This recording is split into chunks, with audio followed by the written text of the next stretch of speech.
Met this pretty little thing at a trail ride one day. 5'5" pecan tank and a nice little shake. We started texting, oh yeah, all night long. Said she wanted me to sing to her. Told us her favorite song. Then things got hotter. Oh yeah, she was turning me on. I said, talk that same talk. When I get you alone. She said I stand on business. Every word I say. I stand on business. I don't play no games. She said I stand on business. Every word I say. I can make your toes curl. Make you say my name.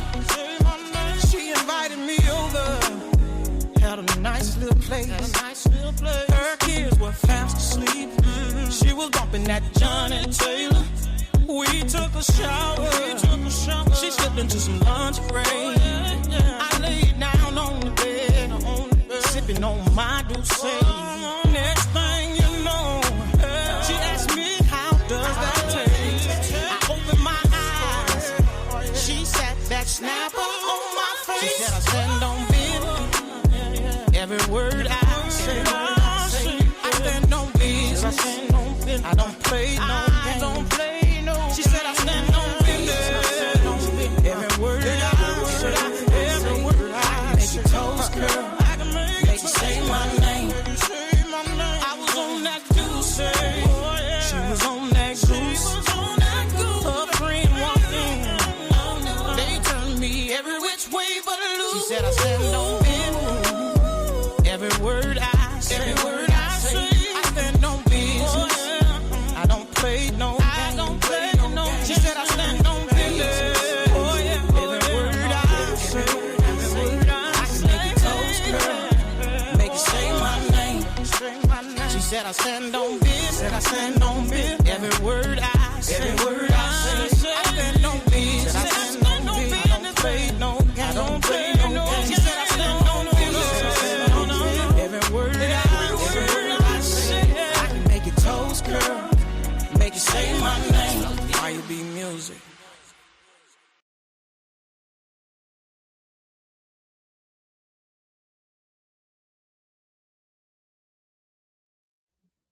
Hey, you guys. Guess what? You know what time it is. It is another episode on Live with Vickey P. Okay, we made it again. Another Tuesday. Thank you, Jesus, with all this rain, with everything is going on.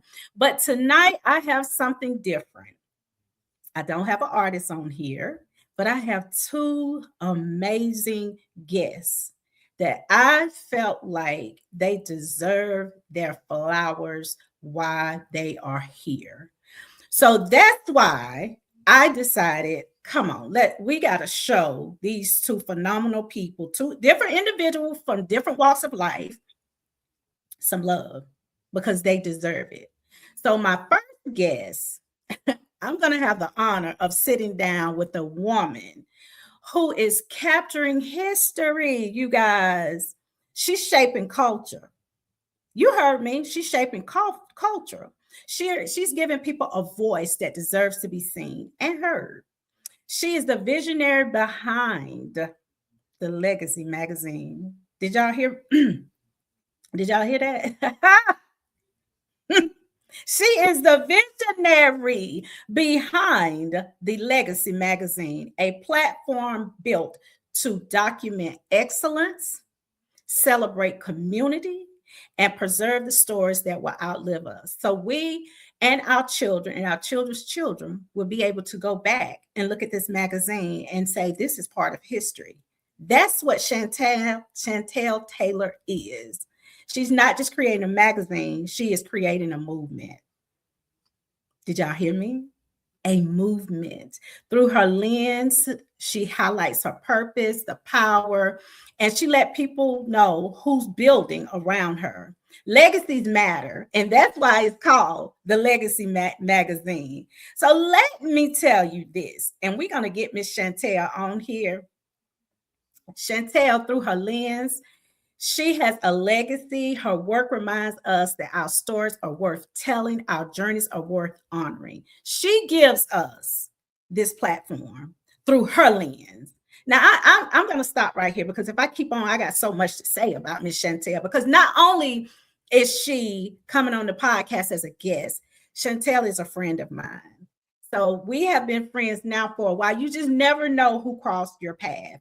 But family, friends on this blue app, help me welcome the incredible, the Miss Intentional, the legacy builder herself, Chantel Taylor. Here we go, you guys. Girl, you know, listen, let me give you this. Thank You know, you. that's how we have to hype each other up, girl. Hype each other up. How are you? I'm good. I'm honored to be here, Miss Vicky. I really am. I feel like I'm with the big dogs now. I'm on your podcast. What? That be on the Vickey P show. Girl, listen. We are doing this thing over here. You hear me? I am super excited to have you on the show because I've been following you. Girl, that magazine is gorgeous. Thank you. Let's get into this. Okay. I'm super excited about these two interviews because I'm so used to interviewing Southern Soul artists. So people are going to see a different side of me interviewing different people from different walks of life. So I'm super excited that you're giving me the opportunity to interview you. Now, who is the lady behind the magazine? Ooh, where do I start, y'all? So as you know, my name is Chantal Taylor. Um, I've been doing the Legacy magazine since December of 2021. I kind of gifted it to myself as a birthday gift. So the magazine anniversary date is the same day as my birthday, which is December 23rd. Prior to that, a year before, I was featured in a magazine, but not only was I featured in a magazine, I was featured on the cover. And I thought it was very crazy because I'm like, it's so many people out here that's way further than I am in what I was doing. At the time, I was selling hair bows and skincare. So Hmm. the man called me. My grandmother had just passed. He had been trying to reach me for a while. And if I didn't recognize the number, I wouldn't answer it. And so this particular day, I answered the phone and he was like, hey, I want to put you on the cover. So I instantly went to Google looking them up because I'm like, let me fact check, you know. And because they gave me that opportunity, it sparked something in me. And when they sparked something in me, I'm like, let me sit up under this person for a while. And I made it clear to them, like, hey, I want to start a magazine. What do you think about that? They was like, go for it. So I did it. And I've been doing it for about almost 6 years now. I'm a mom of 3 boys. Um, I'm a first generation high school graduate and college graduate. Hold Um, on. Excuse me. Hold it's so on. much. Hold on. Hold on. Okay. Continue. um, yeah, so my grandmother raised me. My mom passed when I was 3. My grandmother raised me. I grew up in New Orleans. When Katrina happened, I moved here. And yeah, I'm a part of a lot of different things. I do publicist work for Hit Entertainment, which is why Not Enough and his wife Monique. I also do publicist work for a record label called ABG, which they're based out of Arkansas. I'm the assistant state manager for Mississippi Fleet DJs. And I'm just a Jill of all skills. It's not nothing I don't do. So if I just kept going, we'll be on here forever. But I do some everything. I'm just a Jill of all skills. Girl, that's what I am talking about. And why not? You deserve to be on platforms. You deserve your flowers. I mean, you do a lot. And not only are you doing these things, you're opening up doors for other people. That's the most important thing. You're opening up so many more doors. You're not just sitting on things because the last time me and you talked, I think I was going to Augusta, and you was like, Miss Vicky, I'll help you. I got you. I'll help you. And I was like, I told my husband, I say, see, people like that, you need to be around people like that, because a lot of people will just keep everything to themselves and won't Mhm. share anything. And I love that about you. I really do. Thank Now, you. when you think about the word legacy, what does it mean to you personally? Legacy to me personally, like I said, I come from a family that don't own nothing. And when I say they don't own nothing, they owns nothing. um, when my grandma passed, the only thing we did own got taken from us. And Mm, so my goal was to not leave my children in that same situation. I'm like, whatever I do in this life, I want to be able that when my time come, I leave them something. So all these businesses I have and things like that, I make sure my children can operate it if it ever comes to a point where I can't. So legacy to me means everything. It's just basically leaving something for the next generation. I want when I leave here to people remember me for my legacy, what I did for people, mm. um, what it was that I did. Anything. So that's basically what it means to me. It's just simply what it is, legacy. Leaving a legacy for someone to come behind and finish off. So that's how the name sparked Legacy Magazine. And my son actually named it. So it's crazy you said that. I was on the phone with my friend from Arkansas. And we were just talking. I'm like, look, I think I want to start a magazine. He was like, do it.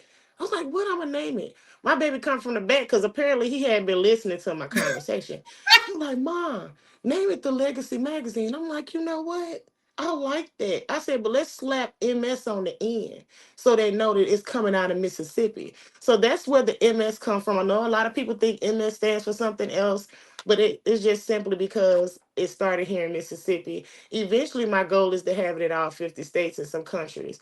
So that's the goal at the end of all of this. But that's where the name came from, my son.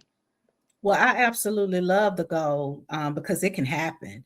I mean, because you've been doing it for 6 years, baby. It's going to happen. It Yeah, is. for Now, sure. who poured into you early on and helped shape the woman you are today? Was it your grandmother? It was. My grandmother was a gem.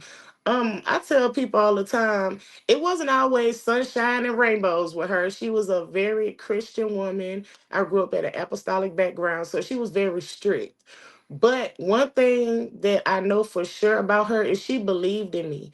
Anything I came to her with, she literally believed in me. I remember when I started selling hair bows, she didn't need no hair bows, she was buying them. When I started selling skincare when I was diagnosed with cancer, when I finally got the diagnosis of the cancer I had, I was like, Grandma, I need to start doing something for my skin because the chemo and radiation was breaking me out really, really bad. And so me and her sat down, we came up with a recipe. We started doing soaps. And she was my first customer. Like nothing I've ever done except for the magazine. She didn't get a chance to see me do the magazine, but or she didn't get to see me be on the cover of a magazine, but she poured so much life into me. Her and my auntie Kim. To this day, my auntie Kim, I can call her and I can be complaining about something, and she pours so much life into me. It just makes me want to go so much harder than what I'm doing. So definitely my grandmother and my auntie Kim. Oh, shout out to it's nothing like a grandmother's love, isn't it? Nothing. Nothing. I mean, it is nothing. And I bet if she saw that magazine, the cover of the magazine, woo, She would have girl. been bragging because she couldn't help but brag on me. Every time I come to church, oh, my baby do this. My baby do that. Oh, look what my baby bought me. I never forget when I first started my first business with hair bows. I was selling them so fast. I think I had made like close to six figures in like 6 months. And I surprised her. This was right before she passed away. And I surprised, I'm like, Grandma, get dressed. We coming to get you. I'm gonna take you somewhere. She didn't know where we was going. She normally be like, girl, I'm not leaving the house. I took her to the mall and I told her, get whatever you want. She like, what? I'm like, get whatever you want.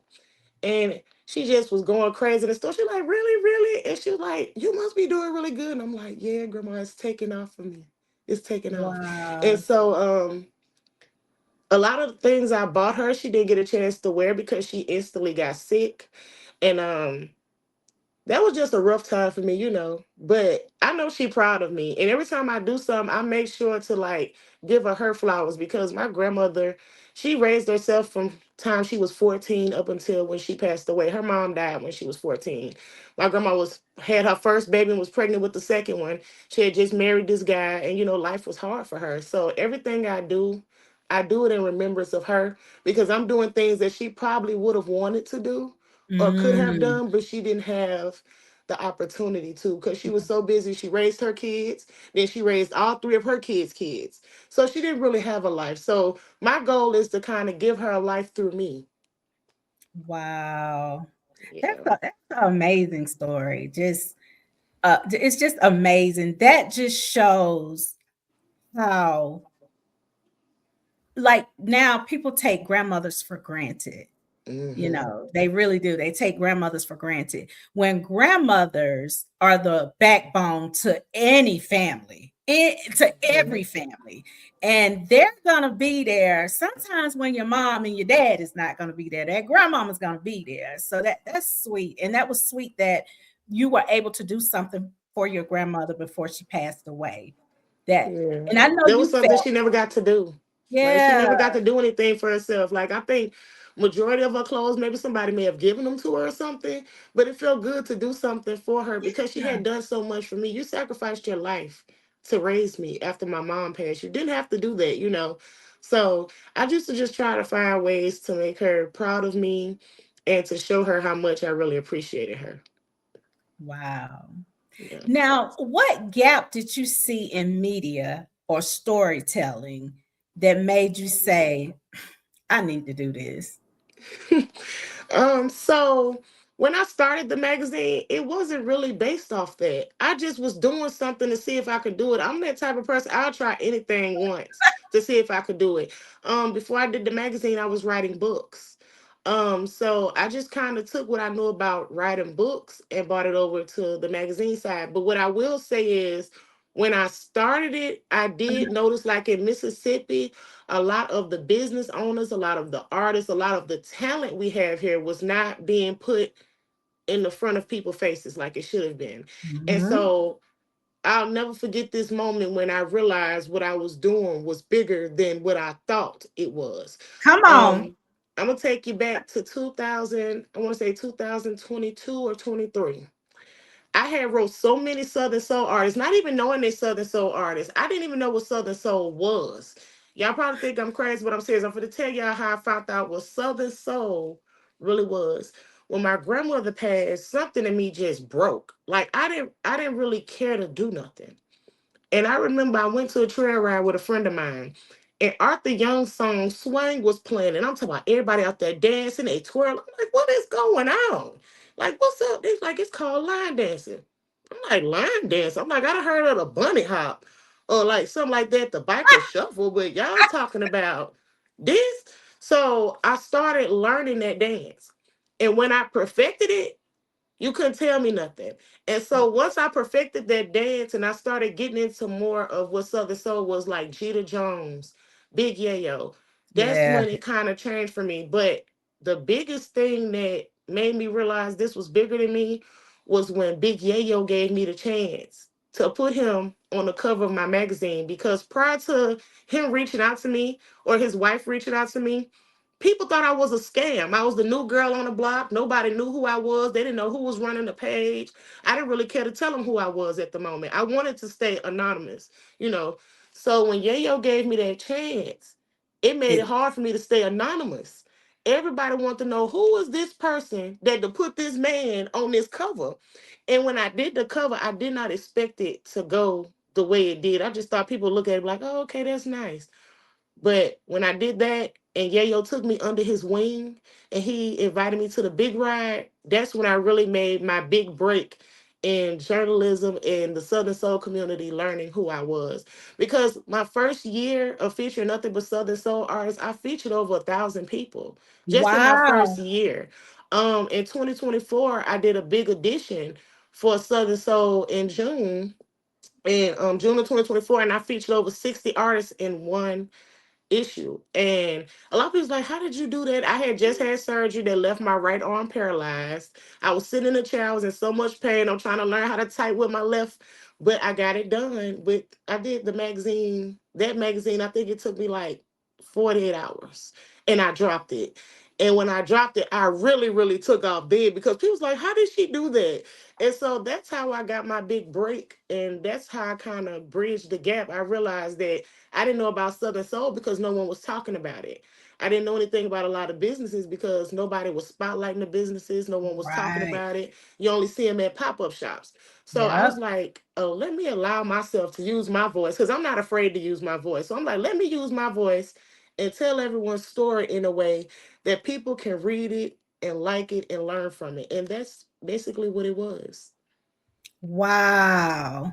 And you know, I can visualize it. When you first started, I thought it was a scam. I can visualize it because I've been over here now for 5 years. So you know, and it takes people a minute to like, you know, Hmm. they have to people have to be able to touch it and really see it and like because just hearing about it, nah, that's not Hmm. gonna work. Mm-mm. Yep. No, ma'am.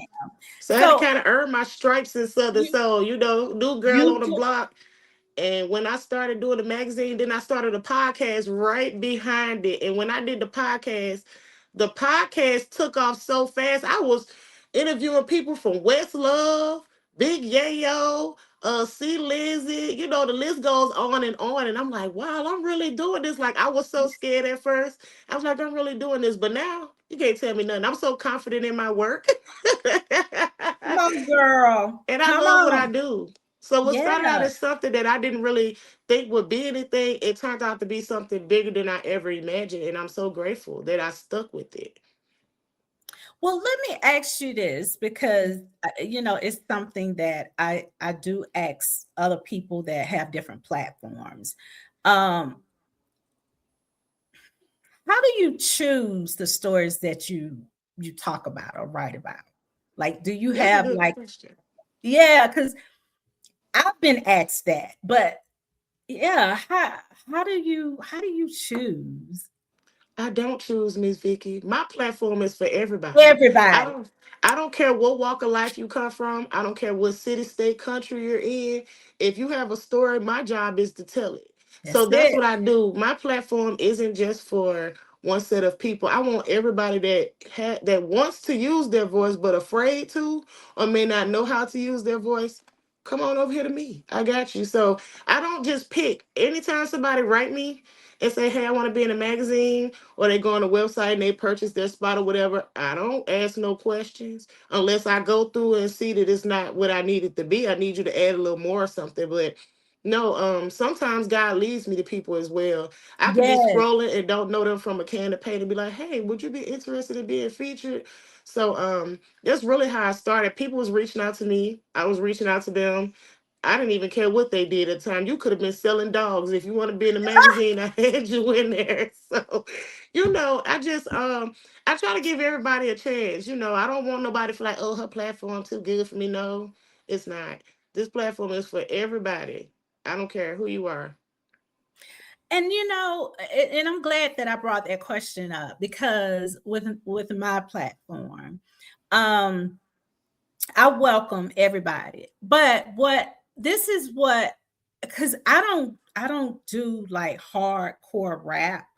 So I don't want to play hardcore the killing the selling dope on the Mhm. corner and stuff like that because that's not what my audience like. But I was thinking about it the other night. I was like, well, I might not want to play it, but if they want to come on and talk about the reasoning behind this, then I'm gonna change that up. You understand what I'm Mhm. saying? Now I let them know now because I don't the cursing and the bullets and I don't Yeah. yeah. And then my audience they don't like that either. My audience is more like Southern Soul R&B. But I was Mhm. thinking, I was like, well, you don't have to play the music. You can bring them on and let them talk about, because you just never know. Like, so Mhm. that's what I came up with because I have an open platform too. Well, it wasn't open, you might as well say, because if I wasn't interviewing rap, that means it wasn't open. That means Mm-hmm. I didn't do that. So I don't want to have a platform where it's not open. So I just was thinking the other night when I was in the bed, I was like, well, you gotta just bring them on. Just don't play the music. But that's why I asked you that, because I was just curious, like, do you make choices or anything like that? I So do sometimes. Now, for example, if you know your music got all that gang affiliated activity in it, I'm gonna yeah, ask you for a clean version. If you can't provide me a clean version, that doesn't mean I won't interview you. I'll interview you. We just won't play your music. So that's the thing. Just ask them to send you a clean track. Send me something clean. If you ain't got nothing clean, we can just talk about it. We can show you a little cover art or something. So yeah, like for example, my podcast is unfiltered. You can be yourself on there. Um, I'm not just set to a certain audience. So I want you to feel mm, comfortable when talking to me. But don't be on there going all crazy, beefing with somebody, talking crazy. Like just be yeah, yourself. You might slip up and cuss one or two times, because I'm gonna slip up and cuss one or two times, but don't just make it a habit. Like conduct yourself like you're doing business, because what you're doing is business. I'm helping right, you get exposure just as much as you're helping me. So right, yeah, I'll tell them like send me a clean version. If you can't, now they might have a song, they ain't talking about no crazy stuff and they might curse one or two times, I'll play it. But if the right. whole song full of curse words, gang activity, pulled up to Yeah, somebody's house and did that, you got to yeah. go.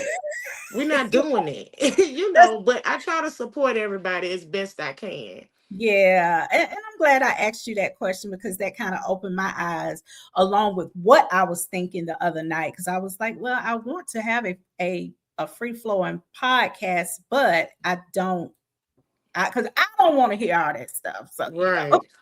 I understand. I yeah, understand. Because I just did a podcast and I have my own little jingle in the beginning that I made.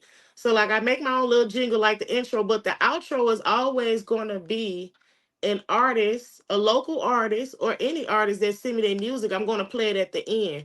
So, for right, example, I played Young Jules' song at the end. She got minimal cursing in there. It's not a lot of cursing, but I played it and the people liked it. So, you just never know. you never know. It's hard to branch out because I'm so used to Southern soul that now I've branched out into rap, R&B, gospel. I'm something everywhere now. So you never know what you will get when you branch out. Just make sure Yeah. they keep it to be respectful. That's all we ask. Yes, that's it. That's pretty much, that's definitely what I asked. Yeah. So what do you want people to feel when they pick up an issue of the Legacy magazine? How do you want them to feel? When someone picks up the Legacy magazine, I want their first impression like, oh, this is This nice. is right. For example, Miss Yolanda here, she's a promoter. She bought 100 magazines for me. And I don't know what she was gonna do with the magazines, but what she did was she had me come to an event she had and pass them out. And the first thing they're saying when they see the cover is like, "Oh my god!" Mm, So, and she had run, oh Lord, one queen for I think the crew of, I don't want to say the name wrong, but it's from Louisiana, and she had this beautiful crown on her head. She looked like she was Miss America or something. And so everybody was like, "Oh my God, who did this?" I'm like, "You looking at the person." So when people pick up my issue, I want them to be just like, they're like it take their breath away. Then when they get the right. flipping, I really want their breath to be taken away, because I work really, really hard when I have to make those templates for the magazine. And I kind of shifted gears with that. I still do print copies, but when I first started out, I was just doing like templates. I would go in Canva and create these templates and write their stories on that. And then after a while, I'm like, this ain't gonna work. Because a lot of people think if they make a template and they put it on the internet, they feel like that's SEO. It's not.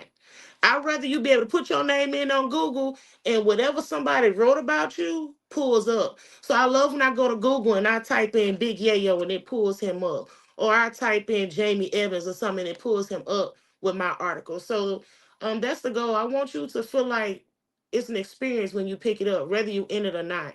I want you to feel like you should be on that cover when you pick it up, or feel like you should be on the inside. So yeah. I want them to feel the same way I felt when I saw that I was on the cover of a magazine. Like I was so happy. I went and printed it out, gave Every pictures to everybody. I was sending it to Detroit, everywhere. Y'all want a picture of this? Cause your girl done did something. And so I want people to feel like they're like, yeah, she did that. I need to be in this. That's what I want you to yeah, feel when you look at any of my work, whether you're picking up a magazine, whether you're reading it on the internet or anything, that's the goal. I want everybody to feel the same way I felt the very first time I seen myself in a magazine and on the front of it. Come on. Come Yeah. on through, y'all. Y'all heard it.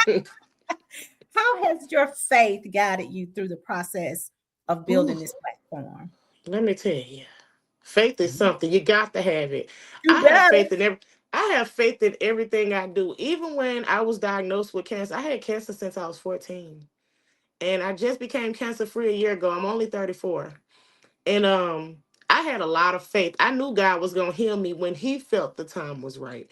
I knew Mm, my magazine would take off when he felt the time was right. And one thing I know God favors me. I've been told that since I was a little girl. And I know God favors me because it's nothing I put my hands to that he don't bless and allow to go somewhere. But so faith is big. Like even in my chart, when I go to the doctor, they wrote in the chart like she got a lot of faith. So it don't matter really what you say to her. She got faith. Like I remember when the doctors told me I was going to die, and I looked them in the face. I said, "Okay," and they was like, "Is she giving up?" No, I didn't give up. I heard what y'all said, but I didn't really care because God said something way better than that to me. And right after they told me that, what, 6 months later, I was cancer free. They couldn't find it no more. I had that surgery, left me paralyzed, but I got my life. So I carry that same faith with the magazine. I get discouraged. Today was one of them days I got discouraged. I'm like, this not working. This is what I depend on for my income to pay my bills and stuff. It's not working. And I'm like, Lord, I'm finna give it up. And something snapped back at me so quick, like, where's your faith? I was like, you know what? I'm gonna let's keep do doing it. I ain't gonna give up. So it. faith What? is important to have, and it's not something that you're taught. It's something that you literally have to just trust God. It's just like when you're starting up your car, you trusting that when you stick your key in there, you press that button, it's gonna start. So your faith have to be the same way. You have to activate Woo, your faith. You have to believe in yourself first before anybody else. And you got to know that in spite of girl. everything, God got you. So I carry that with me with everything. I know God got me. When I'm feeling low about this magazine, I just say, you know what? The Lord got me. So keep that in mind. Keep the faith and just keep God first. And I always tell God, if you put me in a room, Ooh, I'll do the work. I don't ooh, need you to do the work for me. I just want you to put me in the room because once you put me in the room, I got it from there. And come normally on. when God do that, I get in that room, I do what I'm supposed to do, and I'm on to the next one. So that's the Come type of on. faith I have. I have crazy faith. It's nothing in this Woo. world you cannot tell me that God won't do for me at Come all. on, girl. That's what So, I'm talking about. That's so what I'm yeah. talking about. I asked him, I said, increase my territory. When he did, I was like, okay, let okay, hmm I'm ready, God. Girl, you said a mouthful now. And you Let me know what tell else, you. Miss Vicky? Make sure when you ask him for something, you are specific and Look, intentional. Because specific. if you say, Lord, enlarge my territory, and he give it to you and you don't know how to handle it, then what? You gonna You gonna go mishandle it. crazy? Yeah, Yeah, you gonna you gonna go mishandle it. crazy. So take everything, every opportunity you get that God allows you to get, be very intentional with it and treat it Yeah, like you would treat your child. Now we yeah. treat newborn babies, they so fragile. Or that Yes, china ma'am. ware that was in your grandma cabinet that you knew you shouldn't have touched. And you know if you break it, she on your tail. You have to be the same way with your business, with your life, with everything. Just keep God first. And I'm telling you, it's gonna work out. It's a many a days I don't know how I'm gonna pay bills, how I'm gonna do this, how I'm gonna do that. And God turns around and show me every time, like, I got you. So Woo! stop worrying, read your Bible, pray, write the vision, make it plain, and make sure whatever you ask God for that you are ready for the responsibilities that come with that. Come on, girl. You are Don't get me to saying, preaching now. come on, girl. Oh my goodness. So, what's one story you've published that stayed with you long after the issue was released? It's so many of them. It's so many. There's so many of them. Let me think. I'm about to find my most favorite one. I recently did one on a young lady who is a poet. And although majority of the stories stick out to me, her journey stuck out to me more because it seemed like, how some people, and we gonna keep it real. A lot of people are using AI nowadays. I can tell Mhm, when you done took and asked AI to make your bio versus you writing it yourself. I want you to mhm, be authentic when you send me something. And I will mhm. say it's very few that do that, but hers was so detailed. It was so detailed. You could tell like she didn't use AI, nothing like that. And it made me go back to her. I had to call her and I'm like, look, this story is amazing. Like, we're not doing a spotlight, we're doing a full feature because I was just supposed to Woo! do a spotlight, which was just a flyer that y'all see going around. A lot of media outlets and stuff are doing. They're doing like these little AI flyers. They write a little bit about you, have your picture. No, I was gonna do that for her, but God was like, mm-mm. It's And I know big. it's a lady on here right now, Miss Tremera. Same thing happened with her. I'm reading her story and I'm like, this ain't no spotlight story. This is an It's a article. Yeah, so anytime that something stuns me like that and it make me take a step back and be like, wow, I love breathtaking stories. So anytime someone's story makes my breath just go, I got to know more. I want to write about it. And it makes it so much more fun and easier for me because when I get articles like that, it makes it so easy. So I'm gonna say Miss Tremera and her name is Yes I'm Wells. They story really stuck with me. Some stories I write and I'm like, that was good. But some of them mm, you be like, yeah, yeah. this need to be in a book or something. Can we write a book about it? That's a so movie. it's a lot of them that have me like that, but those two for sure definitely took my breath away. Now, what's something about running a magazine that people don't see behind the scenes? Y'all don't see the sleepless nights. For example, I take my magazine very serious. I treat it like it's my child. Most days I don't even have an article, and I still be up trying to find ways. What can I do to position this magazine where people can see it? Or what can I do to help this person or something like that? It's the behind the scenes things. Like, the writing is not as easy as people think, especially when you're doing it yourself. I have to literally sit down, and it takes me a few hours. I sit down and I dissect everything. So I'm gonna say the sleepless nights, the times when you don't know if this really what you want to do, but you doing it anyway. Woo! Yeah. The the doubt, the moments where you doubt yourself, or the moments where you feel like you've made a mistake. Other people may not have seen the mistake, but you see it, and you try to go back and correct it. Yeah. Another thing they don't see is the countless inboxes you get with people asking questions, even though you've already answered those questions. Um, what I'm gonna say is it takes me a lot of patience with this magazine. This magazine has also taught me how to be humble. Mm, I'm not gonna say I wasn't humble before, but I'm so humbled now. You know, and I think about like these journalists that be on the news and stuff, or these reporters, like the work they have to do, like it's not easy. It's a lot that goes behind having a successful magazine. I don't think this magazine would be as successful as it is if I hadn't took the long nights. Staying up. Some nights I'd be up all day. I remember one day I stayed up a whole 24 hours and my kids like, is you gonna go lay down? I'm like, no, I got to do this. I got to finish this. I And feel you. Mm, yeah, so I had to learn balance as well because it had got to the point where my whole time was consumed with the magazine. I was trying to get everybody in, everybody out, trying to push everybody. And I had to take a step back and say, let's rebrand this and figure yep. it out. So behind the scenes, y'all don't see the constant, I can't even explain the word because I be up here pulling my wigs out my scalp. It's that serious. I be so Yep. frustrated. I have to go in the room and shut the door sometime and just go. So it's the hard work and the late nights that y'all don't see. Y'all see what we post, but y'all don't see what we had to do to post that. So Right. All yeah, behind the right. scenes is something. So But it's serious. worth it. Because all along you're still networking, you're still connecting, you're still running your social medias. Like, it is a lot. And like you said, if you're not humble and patient, you can't do it. You just don't Mm-mm. even try. You can't do it. So, and So if you're not friendly and good with talking with yeah, people, it's definitely not yeah, for you. I yeah. promise you, some days I'll be like, do they pay attention to the page?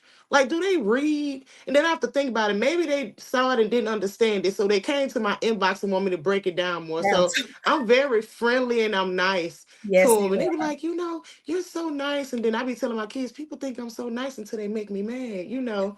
But I'm genuine. Like, I really love what I do. So I don't mind answering the questions. But y'all be writing me at 3, 4 o'clock in the morning. I'll be like, what's wrong with y'all? Why is y'all up? Is y'all Yeah. working? But I be up.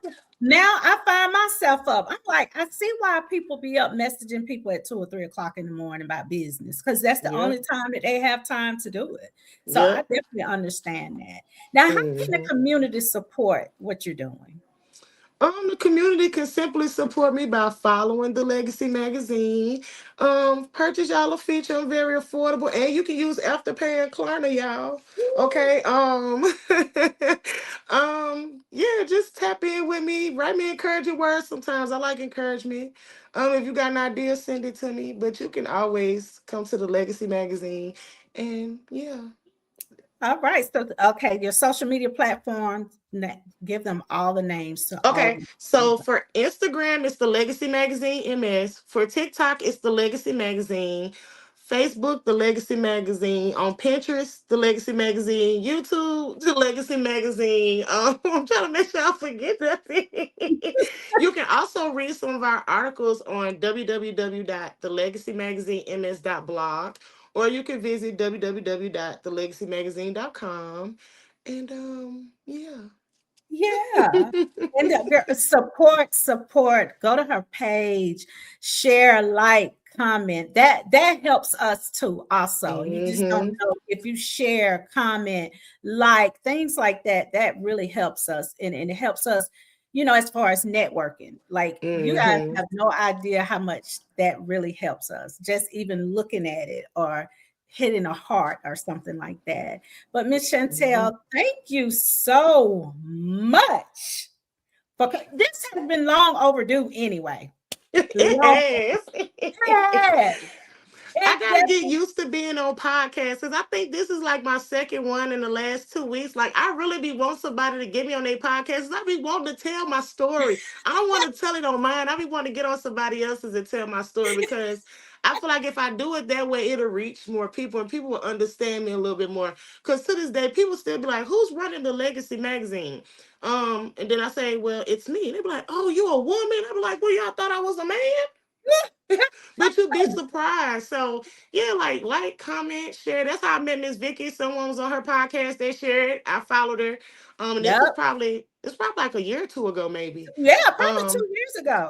it's probably been a while. I think I caught on to you for someone sharing you because when I first came out, it was a lot of podcasts going on. I'm talking about every day. You saw somebody interviewing a Southern Soul artist Mhm. somewhere. I'm like, golly, it's so many of them. So I just went to following everybody. And to this day, I still tap in with everybody. I try to comment if I see it, even if I can't Yeah. stay long. So Yeah. yeah, like share the lives and comment and like something, you know. Yeah. Yeah, and it's some collaborations coming soon with the Legacy magazine and the Vickey P. So you guys, that's all we're gonna say. Just keep following us and keep looking, okay? 'Cause Just we're keep gonna up be with us. yeah, just keep up with us. Now I'm gonna ask you my signature question, okay? Okay. What do you want your legacy to say about you when people look back years from now? Oh, that's good, Miss Vicky. You know what? I never really thought of that. But I really think when people look back on me and they think about the legacy that I've left behind or that I'm creating, I want them to know like all of this started from a little girl who could not use her voice. I came from a time where I wasn't able to use my voice. It didn't matter if I was hurt about something or anything. Anytime I would run it by someone, oh, God will fix it. But I really wanted someone then to allow me to use my voice or listen to me. And so when I leave here, I want people to understand that what I'm leaving behind is I want everybody to realize use your voice. You have a voice. Even if I don't have this magazine in years to come, remember like your voice matters and to use it. And so that's really what I want to leave behind. I just want people to be able to use their voice or know that, hey, this girl was the one allowing me to use my voice through her platform. She was genuine. She was nice. She was friendly. She helped everybody because I know what it was like to not have help. Nothing I've done, I've never had any help. Everything I've done was just on my own. From the So ground. the legacy I'm leaving behind is basically I want people to know like my platform is for them to use their voice. Even when I'm long and gone and my sons are running it, this platform is still for you to use Come your on. voice. And I hope that if someone is out there watching me or they look up to me, I hope that they are learning to use their voice because it matters.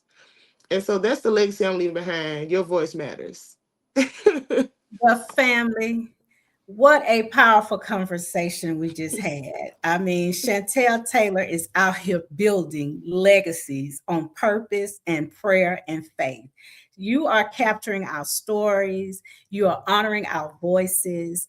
You're just reminding us that we do have a voice. And for that, I definitely appreciate you. So you guys make sure you support Legacy Magazine and everything that this queen right here, because her crown is sitting straight, honey. Everything that she's doing to help us with our culture, because that's exactly what you're doing. You're helping us keep our culture alive. Chantel, thank you from the bottom of my heart.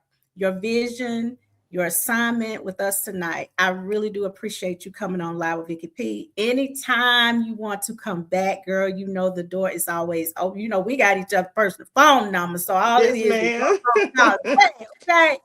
So thank you again. And until next time, stay inspired, keep writing that magazine, keep printing, and keep that podcast going, girl, because I love you over here. Thank you. Love you too, Miss Vicky. And thank y'all for tuning in. Yes, bye, See y'all later. All right, we'll talk later. Yes, ma'am. Oh my God, that's exactly what I'm talking about, you guys. I absolutely love to have people on my podcast that's keeping the culture alive.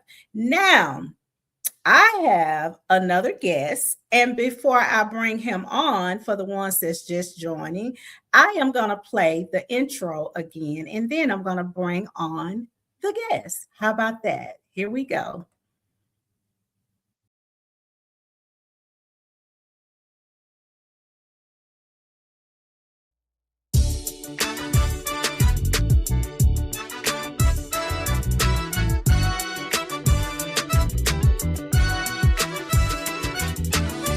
Say the party don't start till I walk through the door. Damn sure don't end till I leave the dance floor. Let me get what you're drinking. That's the Henny on the rocks. You know the party is jumping when the cars parked around the block. Where all my sexy ladies who came to have a good time. You waited all week long to leave your stress behind. Shout out to all my fellas been working 9 to 5. Don't worry about them haters. We came to have a good time. Come on, say the party ain't over. Party ain't over till the last call for the alcohol. Yeah, and the bartender close the bar. The party ain't over. Oh no, till the lights coming on. Oh yeah, and the DJ play the last song. The party ain't in the middle of the dance floor. Just doing my thing. She was dancing so hard, she damn near spilled my drink. I said, excuse me, little lady. See my name, Ronnie B. I see you came with your girls. Mess around, gon' leave with me. Where all my sexy ladies who came to have a good time. You waited all week long to leave your stress behind. Shout out to all my fellas been working 9 to 5. Don't worry about them haters. We came to have a good time. Come on, say the party ain't over. The party ain't over. To the last call for the alcohol. Yeah, and the bartender close the bar. The party ain't over. Oh no, till the lights coming on. Oh yeah, and the DJ play the last song. DJ play my song. The party ain't over.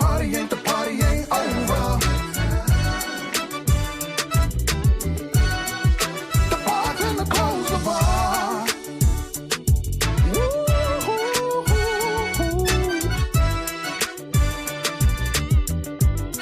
Mr. DJ, play my song.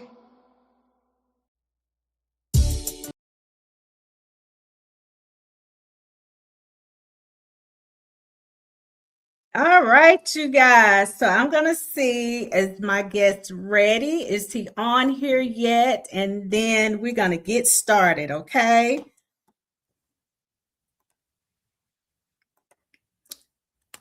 He signed in. Hold on, you guys. Let me see where he's at because he signed in, honey. Hold on for a second.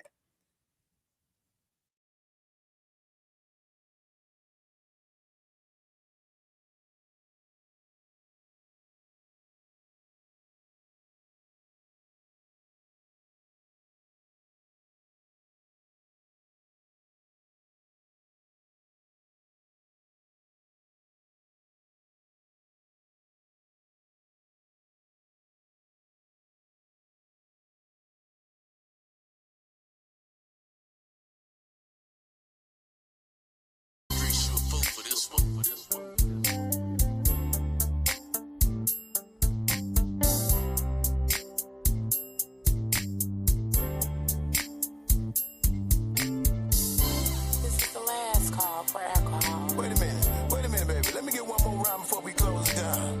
This is the last song, baby. You ain't got long. Yeah, I know. But let me tell you what's been on my mind all night. I wish it could last forever, but I know it can't. Cause we got a few more minutes before this is over. The DJ is playing our last song. Tell him pour us another drink. And we got a few more minutes before this is over. Hey, pretty lady, what's that you're drinking on? Get me, got you feeling frisky, baby. Patron got me gone. See, I had my eyes on you all night, and I'm just trying to see how far we can go.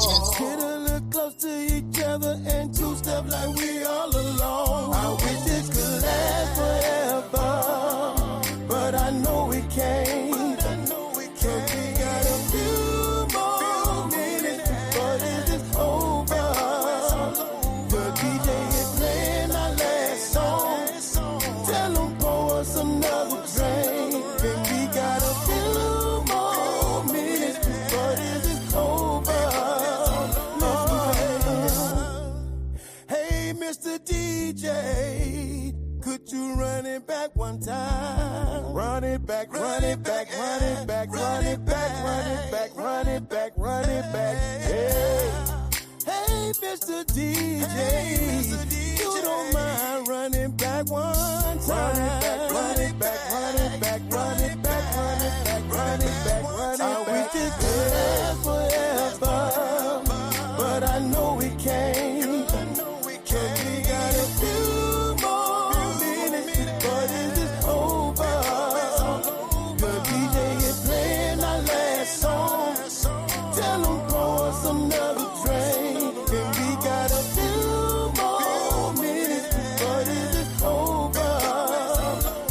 It just lasts forever, but I know it can't.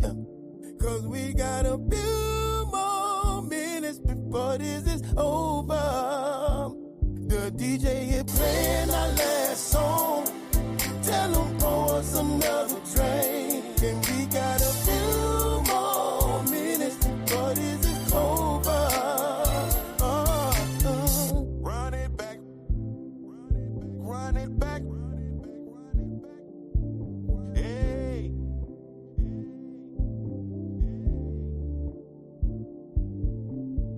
Run it back, run it back, run it back, run it back, run it back, run it back, run it back, hey. Like a house track.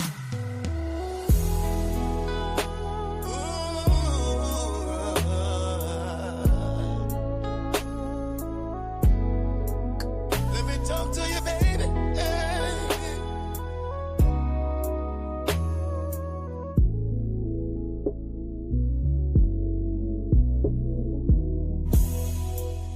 Everything we've been through, hey, keep playing over and over again, baby. Hey, I know it took a toll on you, hey, when all you needed was a fair chance. Hey, I ran around in the streets while you was at home holding your pillow tight. Yeah. Say all you needed was me. I know the signs and that wasn't right. Oh, baby, anything. Girl, I gotta start with me. I know you're still healing. And right now, with me ain't what you need. Oh, and if I gotta do anything, girl, I gotta do it for me. Inside, I'm still healing. And right now, with me ain't what you need. Oh, I had a talk with my preacher. Told him everything I done wrong. Everything. I told him pray for me. Cause right now I feel so alone. How do you mend a broken heart when it's torn in two? Everything I have, everything I am, I owe to you, baby. Change anything, girl, I gotta start with me. I know you're still healing, and right now with me ain't what you need. Oh, and if I gotta do anything, girl, I gotta do it for me. Inside, I'm still healing, and right now, with me ain't what you need. Oh, would you change anything?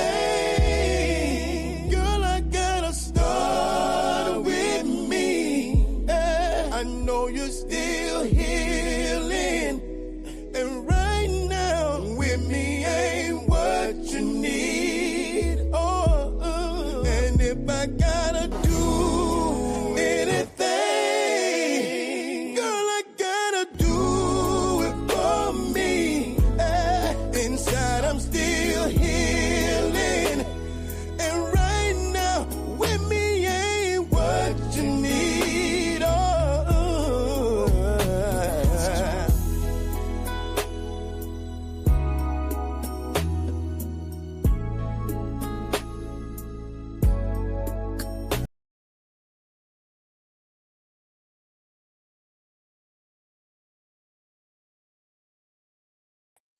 All right, guys, we're back. We just had a little bit of technical difficulties, but it is okay. Y'all know we still move on over here. You know what I'm saying? So I am getting ready to bring on my second guest, you guys. I'm super excited to have this young man to come on my platform because not only do I know him because he works for my daughter, but I've been knowing him for a while.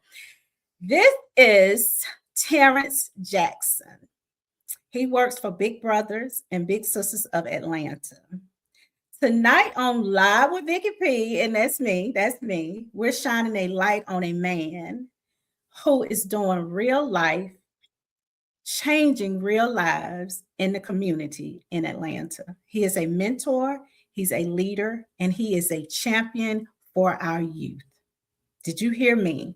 He is a champion for our youth.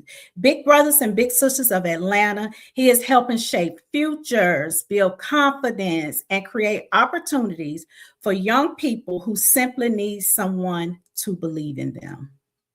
Terrence Jackson shows up with heart, purpose, and commitment, not just talking about the change, but being about the change. Y'all heard what I said, being about the change. His work reminds us that mentorship matters, representation matters, and pouring into this generation is one of the greatest gifts we can give. So, family, please help me welcome Mr. Terrence Jackson. Cause y'all, we getting ready to go. It's getting ready to be a treat, honey. Not only are we gonna talk, but we're gonna laugh too because he is funny. Here we go. Hey, what is going on? Listen, Do you hear the applause? hey, you heard it. One more time. Woo. Y'all simmer down, simmer down. Not too much noise, not too much noise. Not too much. That's it. That's enough. Calm. Everybody sit down now. He's here. Please, I'm here. I'm Man, here. the myth is here. He is Oh here. my goodness. Oh my Terrence, goodness. listen, Hello, everybody. Hello, CSRA, Metro Atlanta, USA. We're here. we're here. We're Look, here. we went through some stuff, but we're Been here. like they say in the country, been through the stormy rain, but I made it. Listen, I told y'all we're gonna have a good time. This last Yes, we are. We're gonna laugh. We're gonna laugh. You might wet your pants a little bit. Oh, but we're gonna laugh. and we We're gonna laugh.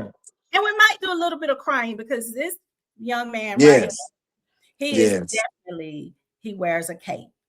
Thank you. Um, Thank you. Thank who you. Thank is you. Terrence Jackson, the man behind the cape? The man behind the cape is someone that is learning the true meaning of service, service giving, giving back, but also from a personal perspective, giving yourself grace to know that you can't be good to anyone else unless you're good to yourself. Ooh, come on, say that. I can't be good for anyone else until I'm good for me, myself. Mm, I can't be effective in today's community until I'm good for Terrence Jackson. Until I'm good for me, I will not be effective in today's community. amen. So, what first inspired you to get involved with mentorship? I'm going to be completely honest with you. It started when I was in elementary school. Um, my grandmother, she worked for, I'm from Augusta, Georgia, born and raised. My grandmother at the time was she was at that time, she was the highest paid bus driver in Richmond County school system. Mm, And this was literally early 90s. And she made good money. And I remember I was going to Barton Chapel Elementary School, and my grandmother had a stop at my school. But I often wondered why I never saw my grandmother pick up kids in my neighborhood. If you did drop, if you did pickups, like why am I not seeing you? And the only time I see you is when I'm at school. But when I see you at school, these kids that are on your bus are not in my neighborhood. And I'll never forget one day I met my grandmother at school, and I went on her bus, and I was like, well, grandma, what's wrong with these people? She said, well, baby, they're different. She said, in the eyes of most people, they're different. She said, but in God's eyes, we're all the same. mm. And I saw people in a wheelchair. They had bibs around their necks. They were slobbing, just. And I was like, well, how come and I asked the question. I was such an inquisitive child. I said, well, how come I never see these kids in school? And she said, well, baby, that's a conversation for another day. And I remember saying, I said, well, grandma, I want to help these kids. Mm. And she would allow me to unbuckle them from their seating. She would allow me to wipe their faces. She would allow me to like guide them to the ramp to get down and off the bus. And then me being me, inquisitive, I said, now, how come I don't ever see any of these kids in my classroom? Again, I'm in elementary school. It's not clicking. It's not making sense. But I'm like, we go to the same school. Now, what's going on? And how come they're not on my lunch? And that's when I really understood what special education really was in the school Mhm. system. And I'll never forget, it was the end of the school year for the second grade year. My grandmother and my aunt, who was also an educator, they volunteered to work for the summer for special needs camp. And I said, well, I'm going. And my grandmother was like, out of all the things you could be doing, you want to volunteer? And I said, yes. And I told my grandmother, I said, can I ride the bus? She was like, where did this child come from? Where did he come from? Where did he Yeah, come from? right. Where and why? But I'll never forget, they allowed me to volunteer this summer camp. But the parents, Miss Vicky, they were furious with my grandmother and my aunt. They said, what a disservice and a disgrace. It's so disrespectful to have him here working. And this camp is meant for, children with special needs. And here he is, he's here, he's helping. It was a big thing. It was a big thing. Hmm. But one of the things that stood up with one of the parents, I'll never forget, and I'm not saying this to be funny, but she was a little lighter than me. I'm brown skinned. She was lighter than me. She was. Um, she saw me helping getting the kids off the bus. She saw me guiding the kids in the wheelchairs to their classroom. She witnessed me, feeding them and so many other things. And she went to my grandmother and my aunt, who was also a facilitator for this camp, and she was in tears. Mm. She said, I am so sorry. She said, I am so sorry. She said, he has a gift, and you can tell by the way that he cares for these kids that it's more than just volunteering for him. And I was in elementary school in the second grade. I'll never forget that. I was in the Mm. second grade going to the third grade. And from there, I knew what my calling was, what my gift was, which was helping those with special needs, whether it be those who um, dealt with developmental disabilities or um, behavioral, situations. That I knew what my calling was, even in second grade. Wow. Even Second. in second grade, even in second grade. And I can remember so much so when I went to middle school at Morgan Road Middle School, Glen Hills High School in Augusta. I've always felt the need to find my way to the hall where the special needs classrooms were, just to, hey, what's going on? And I would dap them up, give them a high five, wipe their face, because that was something that I had been doing since I was in second grade. And here I am now, middle school, high school, still doing the same thing. But people often laughed at me like, kids can be Mhm. rude. Mhm. What you going over there for, dealing with them? Why not? They're Right. they're regular kids just like you. But once I learned from my grandmother and my aunt and other people in my family who were educated, see, and in my family, I never saw a special needs relative because I didn't have access to that. But when I went to school and I went on my grandmother's bus, and then when I went to the the hall, the wing, or the classroom where they were, and I was And like, oh, this is serious. And I was like, they need my help. Even in second grade, I'm pushing wheelchairs. Um, it's always been in me. Always. so from second grade up until now, so that was one thing, like you said, you have a gift. because sometimes, from the second grade to middle school, people change. From middle school to Mhm, high school, people change. From high mhm, school to college, people change. And then as an mhm. adult, people change, but you still stay consistent Yes, with. even when I went to college, and please do not look at me differently, audience, those, just keep me in prayer. Now, I went to college, I did not finish, okay, but God has still been good to me, and my paycheck speaks for itself. Amen. Glory be to God. You know, um, even I went to college, I went to Clayton State University, and I was a English major with a minor in special ed.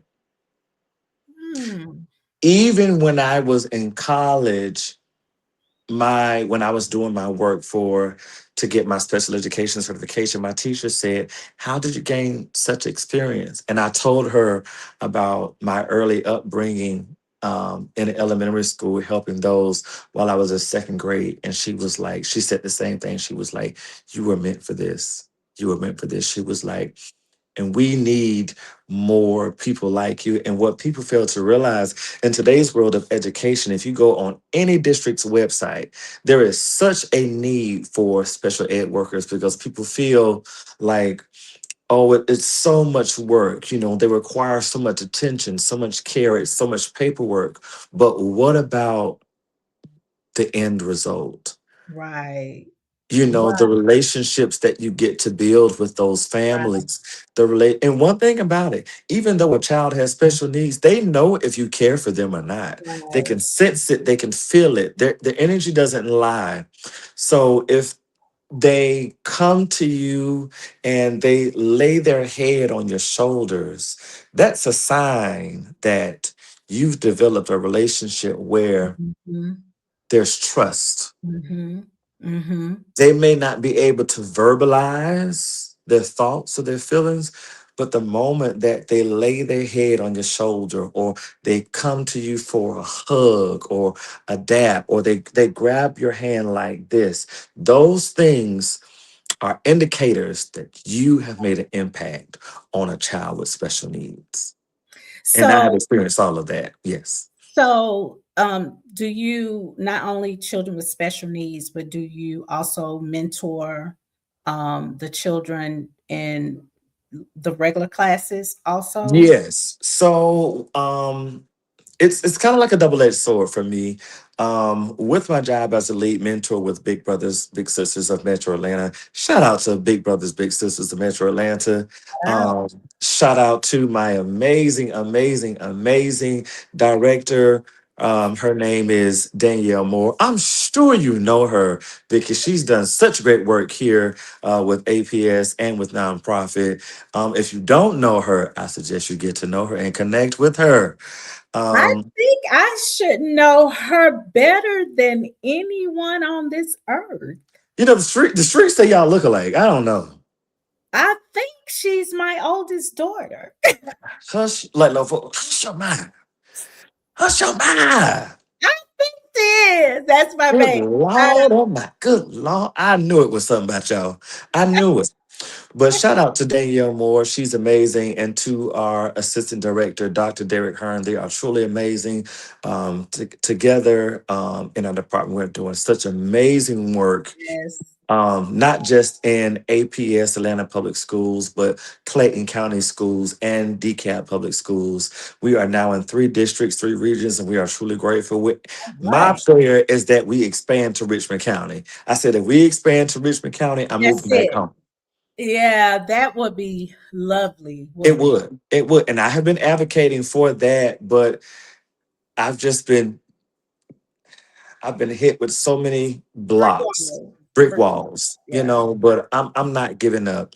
Right. But going back to your question, I work with those in the general ed, but those in the general ed sector, um, I deal with those kids who may have attendance issues, behavioral issues, issues in the home, those who may be in middle school and have a record at an early age. We do have those type of kids, but those are the type of kids that we want to reach out to first Mhm. and provide services to because we want them to see you may be experiencing this right now, Hmm. but this is not your end story. There's greater for you. But at the same time, do you believe it for yourself? Do you believe that you can break the generational curse? You know, for so many black families, even mine, for so many black families, they say, oh, well, you know, he get that from his daddy, or his daddy this, or well, it just runs in the family. Well, this is where it runs out. Come on. This is where it stops. We Yes. have to quit labeling our kids and say, oh, well, Jamarion is like this because he's like this, or Kentrell is like this because of his dad. No, he don't have to be like that. Yes. He don't Yes. have to be like that. And Mm. speak over your children. Woo. Come Speak on life. now. Speak over your children. Speak life into your children. Let That's me right. tell you something. When I first got to my first school, which was Langston Hughes High School, Miss Vicky, I used to walk the halls and I used to just press my hand on the walls and on the doors. And they was, well, what are you doing? I said, I'm pleading the blood. And they said, well, you don't get paid to do that. I said, Oh, yes. I said, yes, I do. I said, as long as I get a paycheck from you all, I'm gonna do what it takes to make sure that these kids are covered in my care. come on. Now I know what the job description says, but I also know what my God says as well. So if it means that if school starts at 7:30, if I got to get here at 6:30, 6:45, and I gotta touch these walls and walk these halls, Mm. Come on. Oh, come on. Come and on. and even at my school now, I pray before I go in. I anoint my hands before I go in. And little do they know, every time those children dap me up, or I touch them on their back, or I touch them on their shoulder, they don't even know that they've already been covered by the blood of Jesus. That's right. Because we But need. the data speaks for itself. The data Mhm. speaks for itself.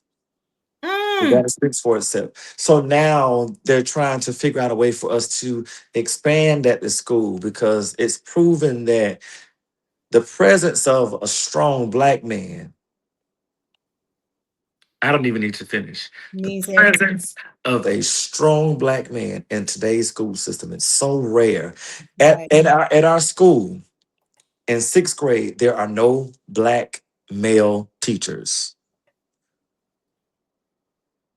No black male teachers. None.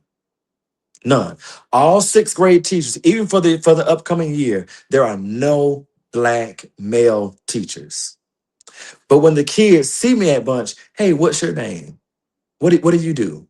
How can I be in your class? I said, well, I'm not a teacher, I'm a mentor. Well, what is a mentor? I'm glad you asked. Let's talk about it. So, if okay, once they find out that you're a mentor and they can come to you and want to participate in the program, or how does that work? So with Big Brothers Big Sisters of Metro Atlanta, say for instance, like right now for the upcoming school year, we are only providing services for sixth grade students. So with the lead mentor, they are responsible for me, I will be responsible for 50 young men who are in sixth grade. And then the female lead mentor will be responsible for 50 young girls in sixth grade. Do I wish that we could provide service for more? Yes. Do I feel like it's coming in the future? Absolutely. Come on. But what I am so excited about this year, I haven't even shared it with my director or my assistant director. I have such an amazing plan that will take place for mentorship that I can't wait for open house because all I need to do is just get access to the parents and just give them this packet that I've already come up with. I just need you to keep in contact with me. Mm. Let me know what your needs are for your child. And we're going to go ahead and start that relationship early on. And whatever the issue is, it relates to behaviors, as it relates to attendance, not wanting to come to school, not feeling like you're worthy. And so many Mm. kids don't feel like they're worthy. So many kids in this day and time don't feel close to their parents, but they feel close to their mentor. So if it means that you're in this program and you get to see your mentor every day, but he's on you about your grades, your behavior, your attendance, your future, if that gets you to come to school, come on, Oh, come on. come That's on, what. come Oh, on. I just need you to get in the room. Give them the building, I'll take care of the rest. Woo. But at the same time, I need you to understand that I am here for you and I love you. I want to see you win. I want to see you succeed. I do not want you to be a product of your environment or where you come from. I tell my kids all the time, you don't have to be a product of Campbellton Road. You don't Mm, have to be a product of Greenbrier. You don't have mm. to be a product of Kimberly Road. You can be right here in the SWATs and get accepted to Ivy League schools. That's You right. can get scholarships. You can get access to so many things. But first and foremost, it starts with you. What do you want to do with yourself? Mm. I love it. I absolutely love it because we need like that program needs to be everywhere, literally everywhere. Yes, I have tried. When I say I have tried so many times to connect with people in Richmond County, my goal, if I could see it in two areas, I would love to see it in Augusta, Georgia, and I would love to see it in Athens, Georgia. Um, They Only need. because I have access to both cities. And I know the need for programs like this in those two areas. Yes. But but also with that, it comes with support. We need the support of not just the school, but we Community. need the support from the community, the Yes. parents. We need support from the district as well, so they can really see the importance of leveling up. It's more than just a mentor program with me. Like, I want to see you level up emotionally.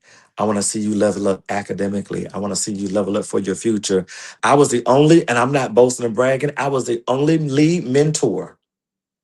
I don't know what has happened before me, but it hasn't been spoken about. I have been the only lead mentor to have a student in the eighth grade to get a $10,000 scholarship for college in the eighth grade. I did that. Listen, hold on, because we need this. Congratulations. Thank you. And it's obvious that the things that you guys are doing is working. Mhm, It's working. mhm.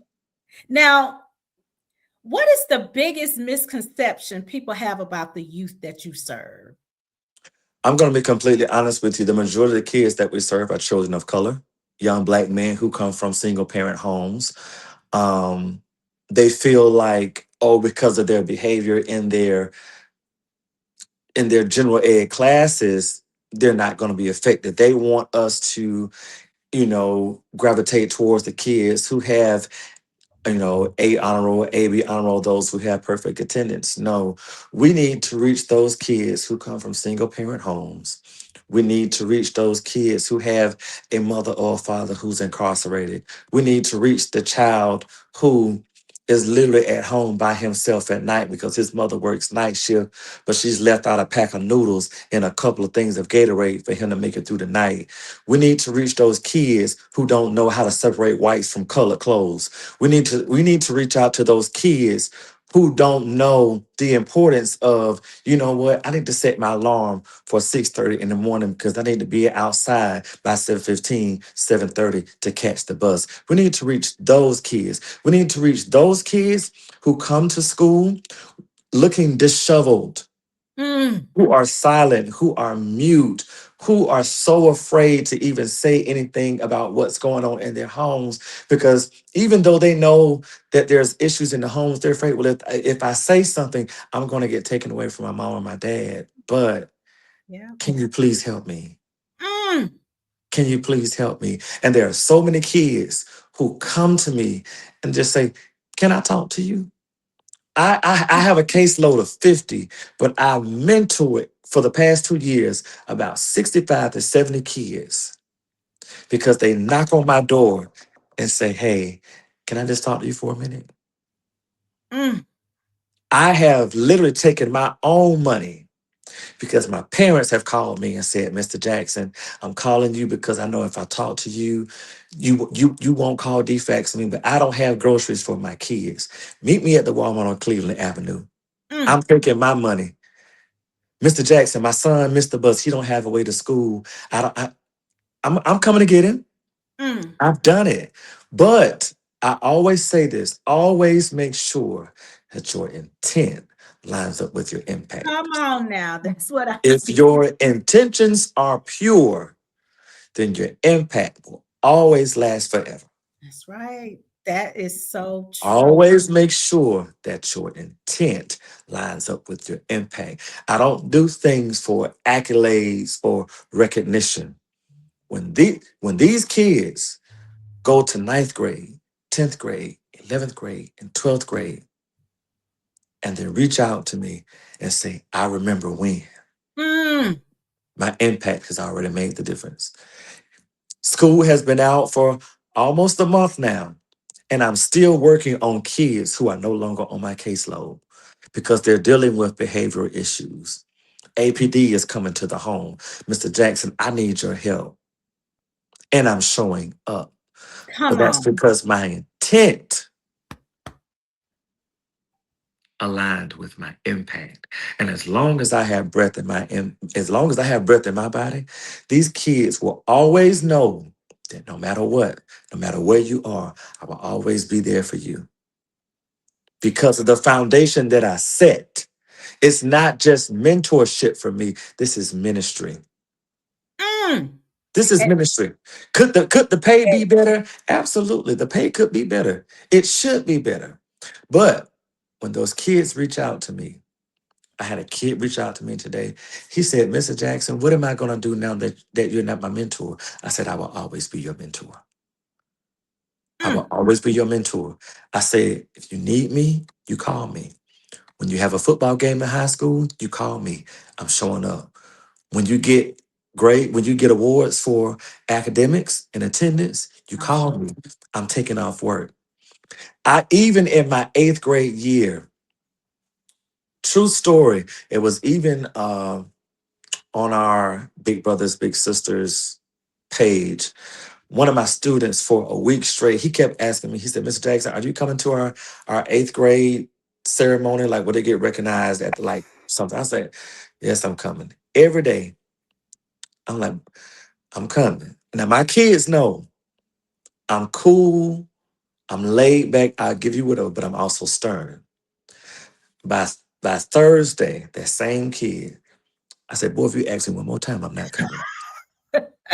I said, I told you, I don't want to hear it no more. But from my understanding, that's one of the reasons why they placed me at Bunch because they said we need someone who's going to be stern. We need someone with structure. And with my experience dealing with special ed, behavioral health, and mental health, I think that's what they put me there. And I'm glad they did. I went to this ceremony on a Sunday, and I'm going to support my kids. And they get my attention and they say, so and so doesn't have anyone to walk with him. I said, no mom or no dad. They said no. I said, I walk with him. And when I went back there, his face just lit up. He said, Mr. Jackson, I didn't think you were coming. I said, let me tell you something. I said, as long as I'm here at this school, Mm. Mm. I Mm. Mm. Mm. always show up for you. I have sacrificed many Saturdays showing up to football games, basketball games, Mm. soccer games, track meets, everything, because it's more than just a job for me. It's ministry. There's so many of those kids on my caseload who gets dropped off at that school for events and for games, and the parents don't even think to stay. So they're looking for a teacher, they're looking for someone to be in the stands to call their names. And when Yep. they see me, they know He's here. he's here. And I He's will here. always be here. I will always be present. So it's more than just a job for me. It's ministry. And I'm so thankful to God that He's given me this assignment for such a time as this. Well, Danielle actually told me about that story. Um, Ah, yeah, she did. She told me, yeah, I mean, because she speaks very highly of you. She told me about that story. That mhm. the kid didn't have anybody and you showed up. But say he kept asking you all week, are you coming? Are you coming? Are you coming? And when Uh, I tell you, Danielle has heard me on the phone with them, and they be like, Terrence, Rick.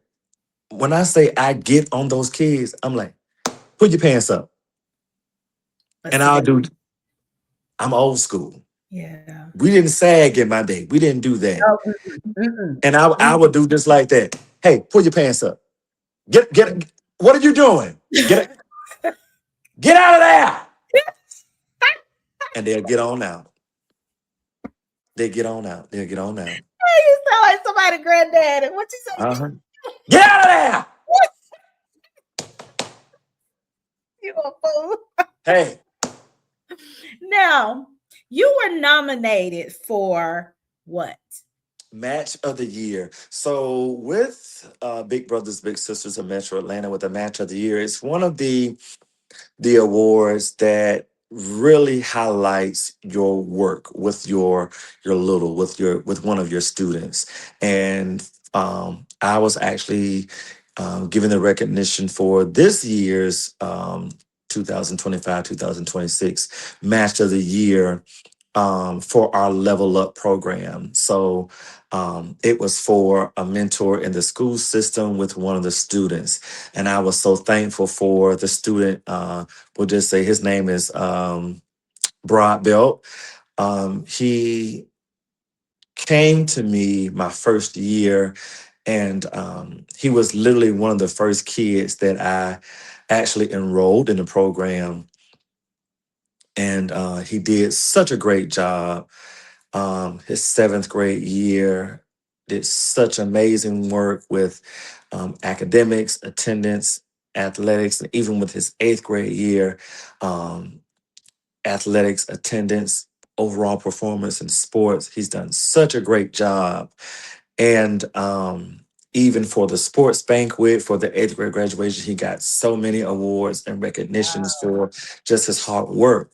But on the flip side, as soon as the eighth grade year ended, we're into summer now. We've had some issues Mm, with, eh, I don't want to get deep. I don't want to get too mm, personal about this, but it hurts my heart when I've seen a child do extremely well for 2 years, no issues with behavior, attendance, or anything, to now I'm getting phone calls from his parents mm, saying, what is going on with my child? How did we get here? Even during the summer, I'm leaving work to go to the house because there's issues with behaviors, the way you're treating your parents. And I'm like, how did we get here? So mm, the work is never done. The work is never done, but that's my why. That's my why. That's my reason. That's my purpose. And I always tell people, one of the things I learned, my why may be different from your why, right, right. but at the same time, it's still a purpose. It's still a reason. It's still a drive to go and to do and to be and to serve and to make an impact. It makes the difference when we show up.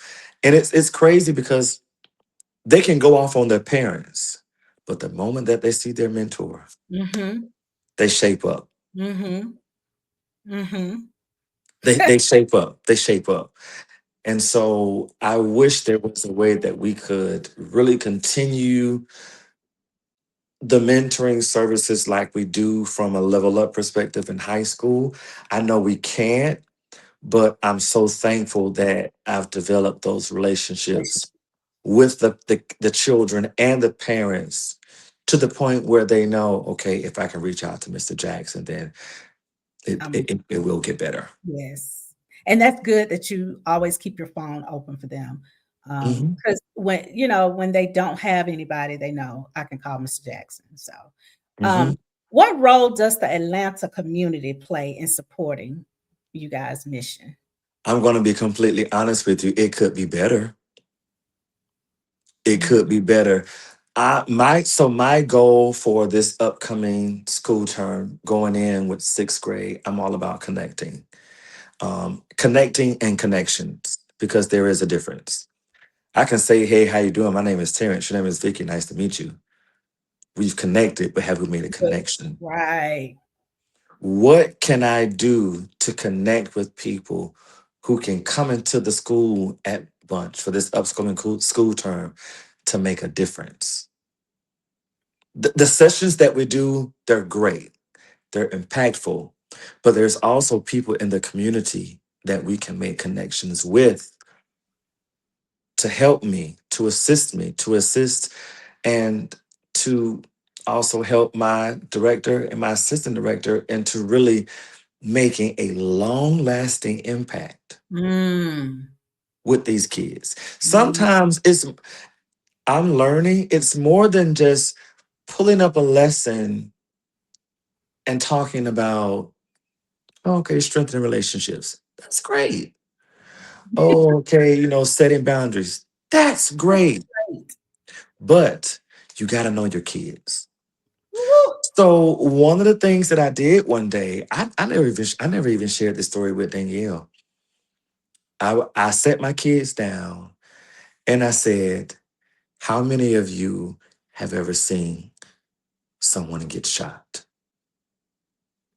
And so many of the kids raised their hand. Mm. I said, how many of you have parents that have access to a gun?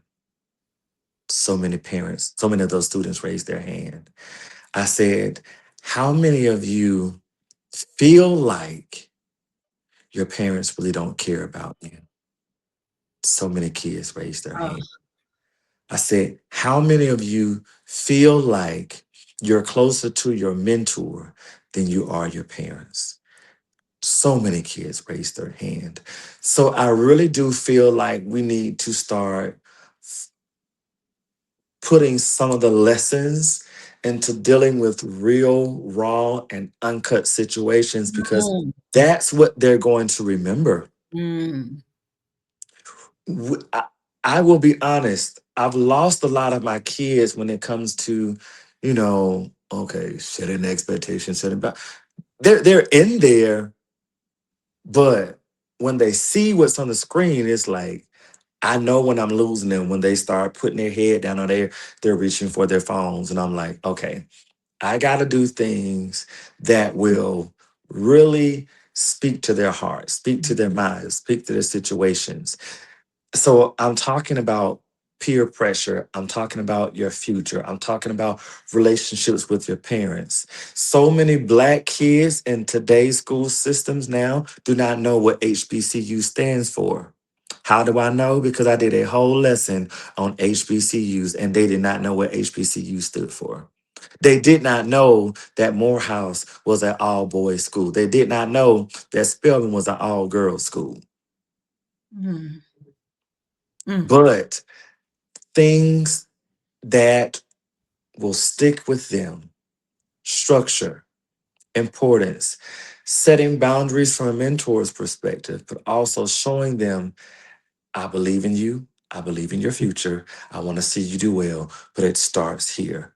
For Mama Vicky, for some of us in that old school era, we were raised to just graduate, move out from the parents' home, and get a job at Kellogg or Procter and Gamble or Easy Go. And I was like, Good now, car. now, Mama Vicky, this is 21 or older, right?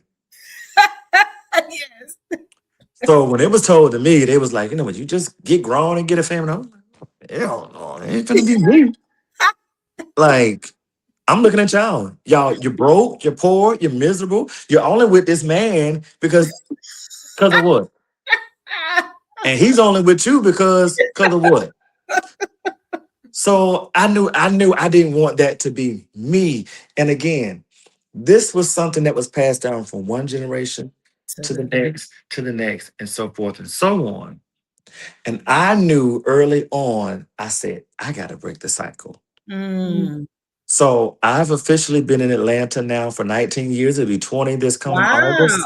And I am truly thankful. My life has not been easy. I have made several mistakes, but I can look at where I am right now currently and say, God has truly been faithful. He's been kind. He's been merciful. He has been good to me, and I am so thankful for where I am in life right now, even with my job, because this assignment that I have right now in this day and time is not just for the kids, but it's for me as well. Come on now.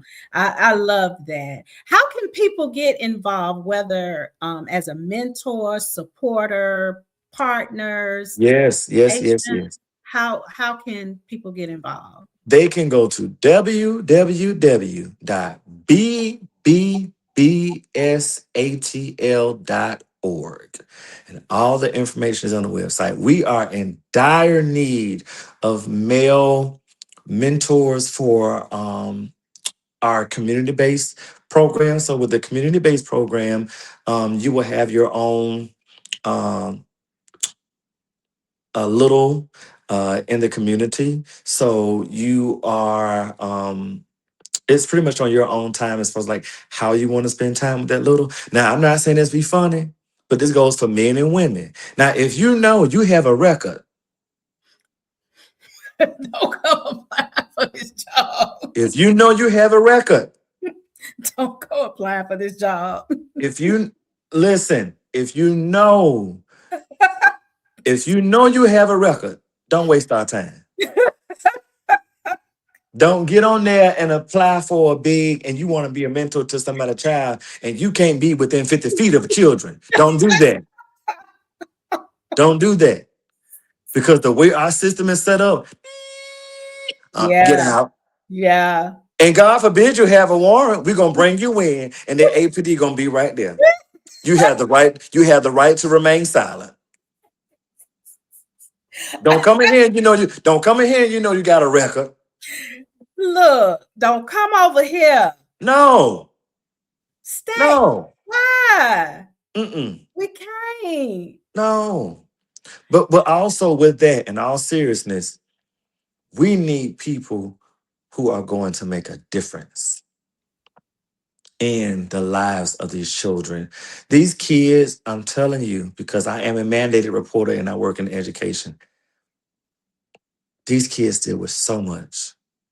And sometimes they look at us as like the saving grace or Mm, as like the break, yep. So I do take my job seriously.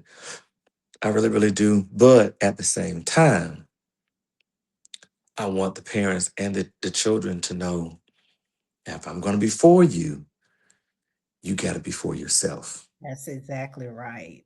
That's it. I mean, I love it because the way that you're straightforward, you cut no chase. Mhm. You're not the one like, okay, pull your pants up. No, you Pull them give up. them Pull them you up. give them that Pull them father. up. Why are we doing this? Why are we sagging? Why are we sagging? Pull them up. Uh, yes, you and we need that. We need so much more of that. We need programs like that all over because we are losing our children. Hmm. But And not only are we losing our children, but we're losing our schools as well. yes, and what are they gonna do? What are Honestly, it's going to be, I feel like it's going to be to a point where they're going to replace certain courses and classes with the mentoring program. Hmm, But I'm like,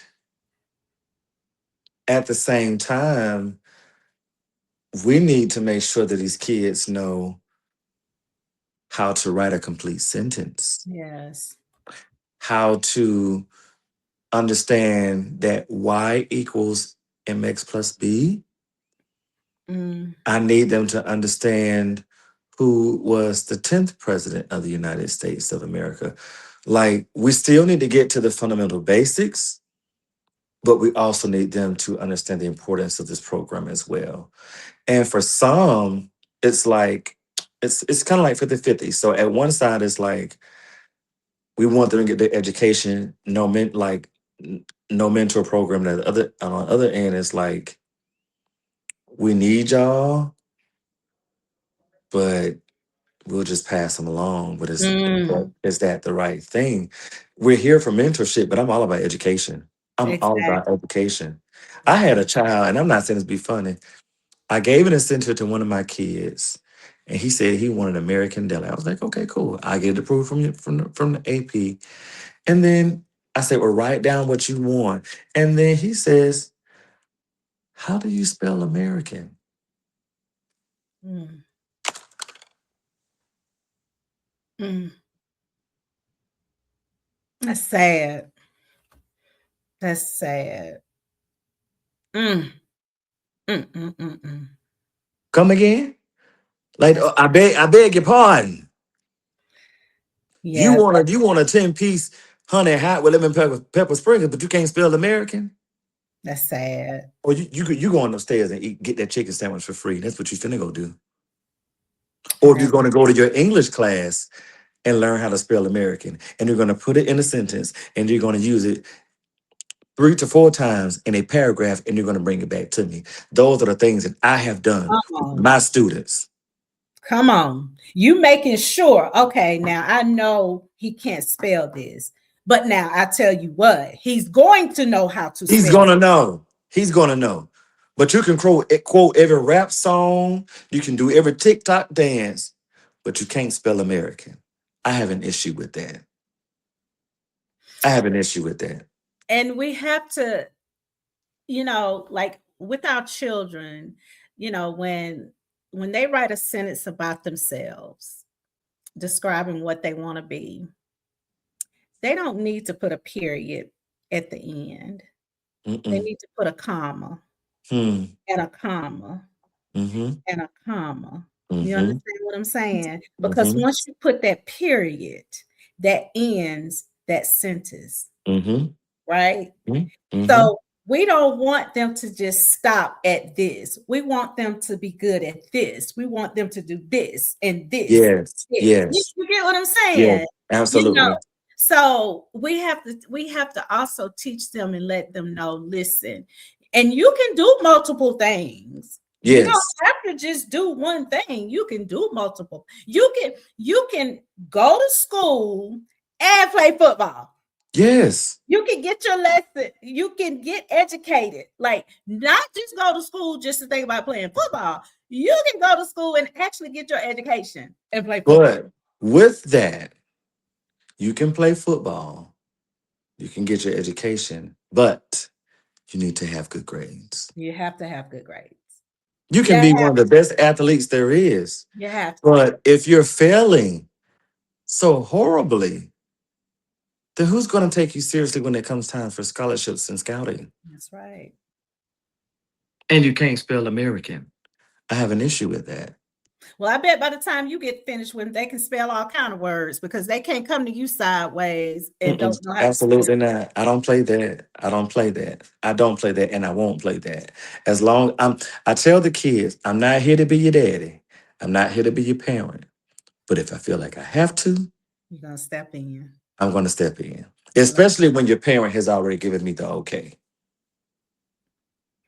Now, Terrence, other than mentoring, you have other things that you do. You sing, you play the piano. You know, Yeah. tell us there. Give us a short bio of the things that you do. Well, I was born October 11th, 1985, so that makes me 40. I'll be 41 in October, and my skin has been very gracious to me. I don't look 40. I'm thankful to God, but I live a life that's pleasing and acceptable to the Lord and Savior Jesus Christ. I do. I am thankful. You know, they say black don't crack. Now, we might swell up and gain weight, but we don't crack. You're a fool. Um, You're a fool. no, but I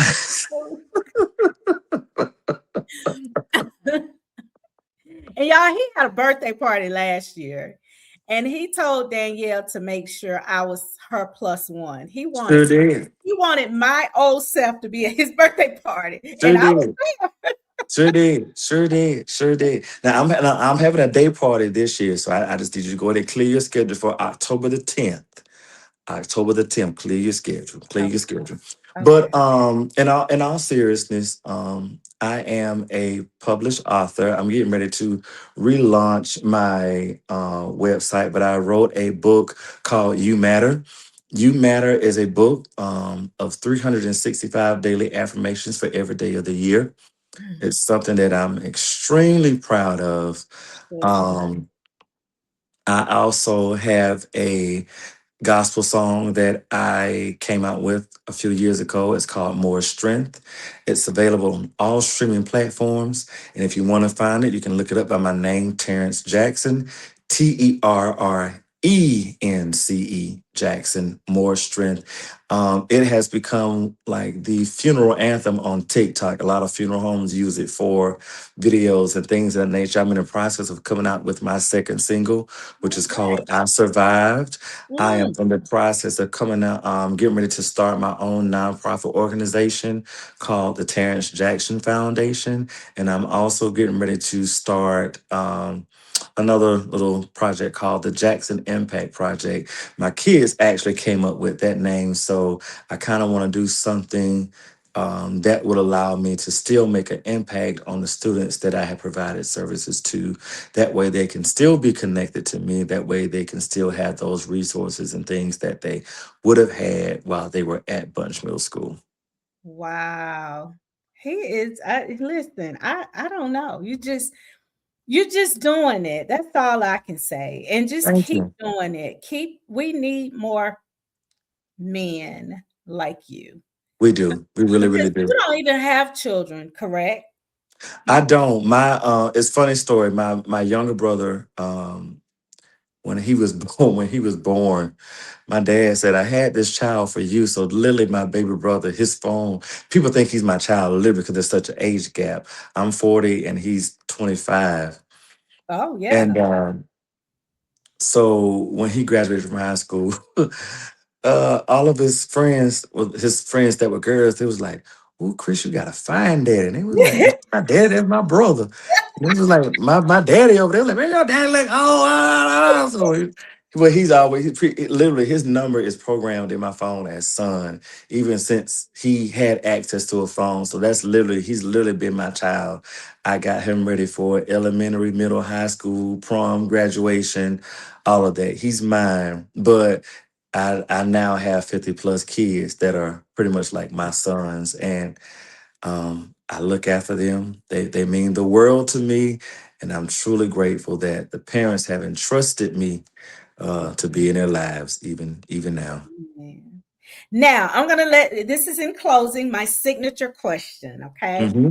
What do you want your legacy to say about the work you're doing today? He was there. He was present, and he Present. cared. And he cared. He was there. He was present. He cared, and it showed. But that all goes back to intent and impact. More so intent. He was there, he was present, he was just all of that. It's so important because when those kids come to me and they say, Mr. Jackson, can you come to my football game? Can you come to um a basketball game? Because they know, okay, my parents are not coming to this game, but if I text Mr. Jackson or if I tell him, he'll come. He'll And they come. know I will. Hmm.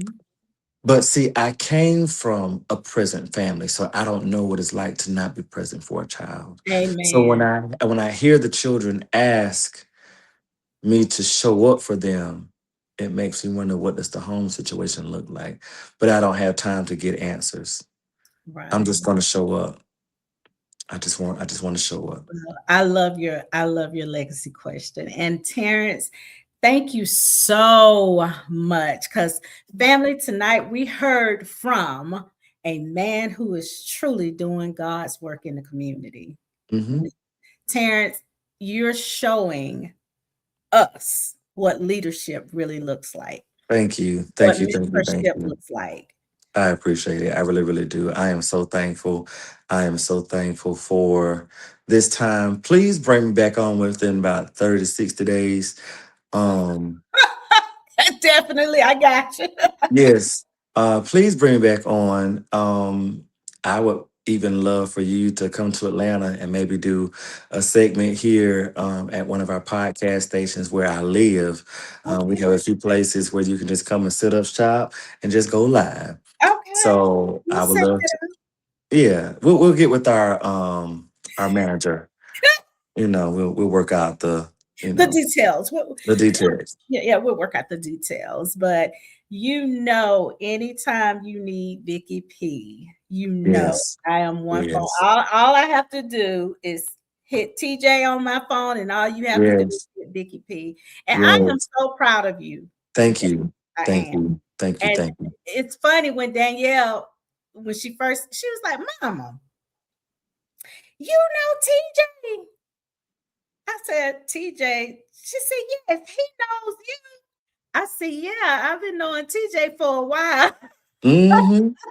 And then it was so crazy. I went to a whole nother city. I text you when I sent you the picture. The guy said, "You look familiar." I said, "Well, you don't." He said, are you from I said, he said, "What about Lincolnton?" I said, "I got." He said, and then he said, "Do you know?" I said, "Yeah, I know them." He said, "Man, I think we related." I said, "Well, I call them cousin anyway, country cousin." I said, "Well, you just gonna be cousin too. Come on, cousin." I think Okay. you were in a whole different. I was in a whole different city. Yeah, you was like in a whole different city, and some kind of way when Lincoln came up, they asked you. Yeah, do you know Vicky? I said, "Yeah, I'm thinking our kids." He was like, "Man, we might be related." I said, "Well, just come on, cuz, come on. Because we all family. We But all family. We I all tell you, family. We all thank you family." so much for Yes, yes, yes, for just yes. taking the time out just to come on and just talk about Terrence and what you do for the community, because it's major, it's big. Thank you. And Thank you. I am a fan of yours. I Thank always you. follow Thank you. you. I Thank you. always Thank support you. everything. So Thank you. anytime you want to come back on the Live with Vickey B show, I got you. Okay, sounds good. Yeah, like I said, in the next 30, 60 days, if you just, need me to now, one of the things I do want to talk about, Okay. and I'll let you go, I do want to do a segment talking about grief. Oh yes. Grief. I think that's such an unspoken topic that so many Black families don't want to touch on or even deal with, you know? But I've come to find out that a reason why a lot of Mm. people in our families act the way they do, like for me, prime example, um, on my mom's side of the family, it's no secret. And if any of you are on here today, it's okay. Y'all know y'all need prayer, and I'm praying for y'all. But I'm wondering why this aunt that I never knew about only came home when a relative died, but my first time meeting her when I was 26. Why is that? Mm. Mm. I want to know why we could never say I love you to a man in the family without it being deemed as you being soft or you were emasculating the person you were Mm. saying it to. Why are we here? I also want to understand, why is it that this particular relative cannot function without drinking something or smoking something? What's the cause of that? But Yeah. because we have dealt with so many unspoken issues that led to grief, that led to death, which turns into grief, that then now turns into some type of addiction. Like, Mhm. how did we get here? Yes. What type of services or support did we give to this person? But also, for so many Black families, we were trained To to not just talk keep about. going. Oh, it's okay. You're gonna be all right. You're gonna be all right. You're gonna be all right. Yeah. No, you got to deal with that thing. And one thing I learned in therapy: give your hurt a sound. Mm. Give it a feeling. And it's okay to say, "Hey, mama, you hurt me," Mm. without being disrespectful. It's okay to say, "Mama, I remember when you said this to me when I was 10, and I never forgot it, I which know. is why I don't like doing this in my adult years, which is why I can't cater to my children because of what you said to me." It's okay to say, "Hey, Dad, you Mm. drink a lot. Why?" Those Or are great why conversations. why is it that I can't go to Uncle Otis' house? And why is it I can't take my daughters over there and he doesn't come around? Tell me why. Mm, We got to yes, start having those issues. We got to quit sweeping things under the rug. Give the hurt a sound, give it feeling, give it emotion, because the very same thing that you want to do as far as break, they're just waiting on you to talk and to break that cycle. yes, Somebody yes. said, yes, indeed, we all need prayer. Yes, we do. Elaine, Elaine, Elaine, yes, we do. And the thing about it, Elaine, not to get too deep, but I also want you to understand when you say we all need prayer, be careful of who you're back asking to people pray. to pray for you, Woo! because some people will say, "Hey, um, I want you to pray for me," but they will PREY on you. And then there's a such thing as trauma bonding. Yes, yes. You're dealing with this, and then they see what you're dealing with, and then they'll get close to you to be your comfort zone, but But they're just using using you you only to take advantage of you do and the makes you feel same thing. inferior and make you feel weak. But then they're dealing with something as well. And then your trauma becomes their trauma becomes your trauma. And now you're trauma bonded, and you're like, how did you? How did you get here? Being a fool, being a fool, Sarah, you a fool. being a fool. That is definitely some conversations we do need to have because Yes. grief Yes. is, let me tell you, because when my mom passed away in 2017, I mean literally like 6 months later, my dad got sick and he passed away. So Wow. like I didn't have time to even process my mom's death because we immediately had to jump over here Mm-hmm. when my dad was diagnosed with cancer. So Mm-hmm. I didn't have time to process any of that. I didn't know how to deal with that. Lost my mom 6 or 7. It wasn't even a year later, like 9 months later, lost my dad. And neither one of them had issues like it just poof, you know. Mm-hmm. Now So I'm gonna ask you this, not to cut you off, not to get too deep. mhm. Have you dealt with the death of your mother? Honestly. I have. I have. Mhm. I've dealt with the death of my mom and I dealt with the death of my dad, but of course, I didn't do it alone. Mhm. It took a lot of praying and grief, therapy. Yes. Um, Yes. I'm a Black woman that was not afraid to go and go to grieving counseling because I knew I needed it. Mm-hmm. And that was the best thing that I could have done for myself, And literally. going to seek counseling does not make you weak. It does Right, not make you crazy. It right. puts you in a place of acknowledging and Yeah. recognizing, hey, something is wrong, something is Yeah. off. And if I don't deal with this now, Yes. then I'm fearful that I will not be my normal Right, self in the right, days and the months and the weeks to right, come. right. So I'm mature enough to say, hey, Hey, something's not right. it's not Help, right. help Right. me before I'm not able to help myself. Myself. And if I have small children, I can't help them. And if I have a husband or a wife, I can't be Help. loving to them. I can't be there for them emotionally, mentally, physically, because I'm dealing with this. Yeah, I need someone to help me. yeah. And that's the main thing, acknowledge. But Hmm. I knew immediately, like I Hmm. was an emotional, because see, family, we're big on family. Yes, We're big yes, on family. yes. And it was devastating. Like Yes, yes, to yes. lose one and then to lose the other, like I felt like I know I'm not going to be able to. But then eventually it got better. And the thing that I do know that my mom and dad did not want me to be like that. Hmm. My mom and dad want me, I know they wanted me to go on with my life and be Yes, happy. They yes. wanted me to be happy. That I had to find that happy place though, because without Hmm. them, I I literally didn't think that I could go on without them. Mhm. But once Yeah. I did that counseling, I'm telling y'all, Hmm. we need to stop like that. I ain't going to talk to no crazy people. Them crazy. Yeah, Okay. and especially for Black families because they feel like, okay, well, we've just been taught to just push through it, but pushing through it does what? It causes you to deal with other addictions like drinking, smoking, and Mhm. sometimes people cope. And there are so many addictions that people deal with when they go through situations.